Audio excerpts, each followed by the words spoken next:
ചരിത്ര സംഭവത്തിന്റെ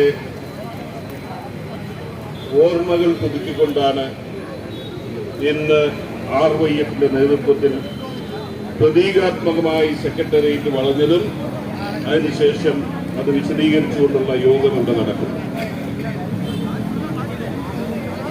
സർ CP-യുടെ കിരാതവാഴ്ചയെക്കുറിച്ച് ഇന്നത്തെ തലമുറയുടെ അടുത്ത് പറഞ്ഞാൽ അവർക്ക് ആർക്കും ആരാ സർ CP എന്ന് പോലും അറിയാൻ സാധ്യതയില്ല. പക്ഷേ സ്വാതന്ത്ര്യത്തിന് മുമ്പുണ്ടായിരുന്ന ഭാരതത്തിലെ സാഹചര്യം